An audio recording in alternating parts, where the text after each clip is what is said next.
Pessoal, continuando então, a gente acaba trazendo agora à tona a questão do marketing interno, certo? Porque existe uma relação já comprovada cientificamente de que quanto maior a qualidade do serviço interno da empresa, maior será a qualidade do serviço externo percebido, ok? Então, em outras palavras, a satisfação do funcionário, tá, está ligada com a satisfação do cliente. Então, nós vamos falar aqui de cliente interno e cliente externo. Conforme vocês veem nessa figura que representa a cadeia serviço-lucro, ela coloca o seguinte, que a qualidade do serviço interno está relacionada à satisfação do funcionário, que por sua vez contribui para a retenção do funcionário e a produtividade. Esses elementos, eles vão então permitir, digamos, eles vão permitir ou propor um valor do serviço externo que será percebido pelo cliente. Depois disso, nós teremos a fase de satisfação desse cliente, a fidelidade do cliente para com a empresa, ou a lealdade, seria melhor aqui nesse caso, e, consequentemente, o crescimento da receita da empresa e a lucratividade. Então, investir na satisfação do cliente interno é fundamental também para garantir a satisfação do cliente externo. Então, em linhas gerais, é isso que a cadeia serviço-lucro coloca, né? E aqui a gente está falando em linhas gerais como essa cadeia, então, funciona, certo? Outro tema que a gente precisa tratar é a questão da recuperação do serviço e, consequentemente, das falhas que antecedem essa recuperação. Turma, é inevitável cometer falhas, sobretudo nos serviços que são intensos em contato.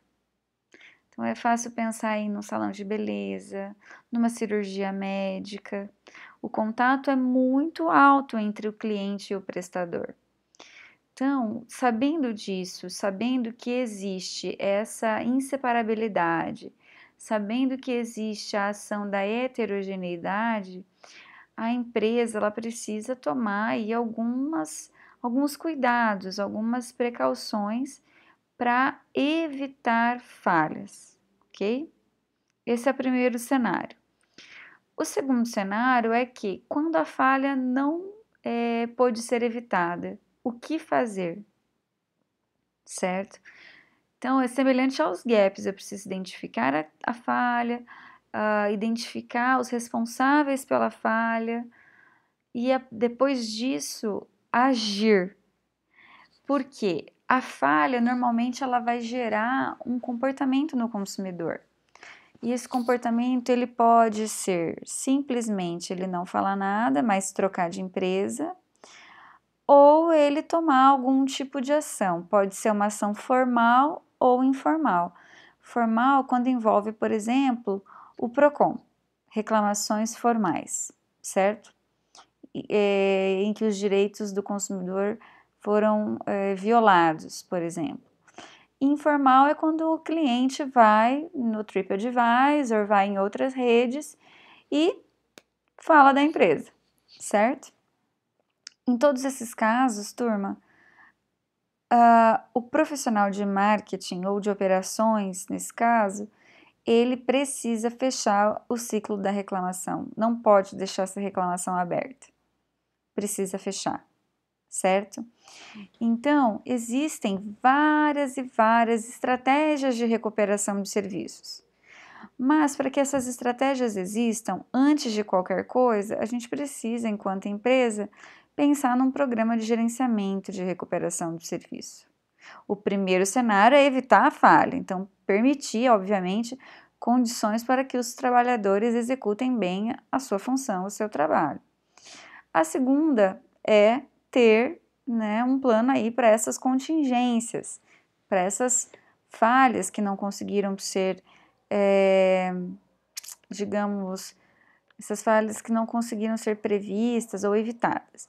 Então, dentro desse programa, desenvolver uma cultura de recuperação, identificar as falhas, atribuir os responsáveis pelas falhas, selecionar as estratégias de recuperação, implementar a recuperação e avaliar.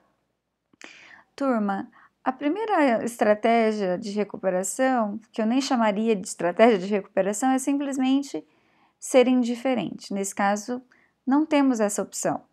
A recomendação é que a gente feche o ciclo da reclamação. E não dá para ser indiferente nesse caso, certo? A gente pode ter como outra estratégia a reparação ou ainda a recompensa por conta de uma falha ocorrida, certo?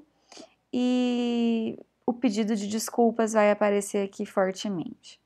Então, há quem diga, né, e aí eu tô falando de alguns estudos que a gente teve contato, que é possível obter a lealdade do cliente mesmo após uma falha ter sido identificada ou ter ocorrido. Por quê? Uma vez que o cliente percebe que a empresa ela está disposta, ela buscou solucionar o problema dele, há uma probabilidade dele ficar satisfeito com essa resolução, falar bem da empresa e continuar o relacionamento, ok? Então, assim, existe essa possibilidade e é nela que a gente se apega para fazer com que a estratégia de recuperação dê certo, ok? Existe também alguns estudos que mostram situações de duplo desvio, ou seja, de dupla falha. A empresa falhou uma vez, e aí o cliente, vamos supor, deu uma nova chance e falhou de novo. E aí a chance do cliente continuar sendo leal, ela diminui um pouco, certo? E é claro que a escolha da estratégia de recuperação, ela também vai estar muito associada às características do próprio serviço, das características do próprio cliente e também da severidade da falha. Então, não dá para dizer que a gente vai poder, no caso, adotar as mesmas estratégias para falhas diferentes. Então, por isso, um programa de gerenciamento de recuperação de serviço é importante. E para recuperar um serviço, a linha de frente, as pessoas que atuam na linha de frente precisam estar preparadas. Por isso a importância de uma cultura de recuperação, por isso é importante que esse pessoal da linha de frente tenha autonomia para agir, para solucionar a falha. Claro que autonomia aí dentro de alguns limites que podem ser discutidos com a equipe.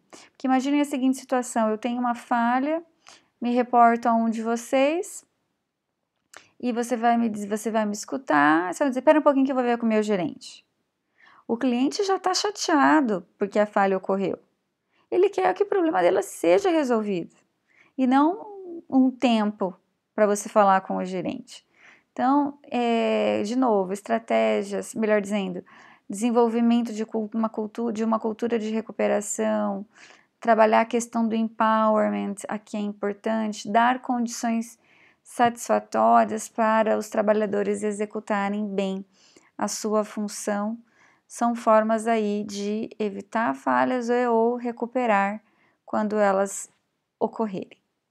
Certo, pessoal? Em linhas gerais, é isso que temos.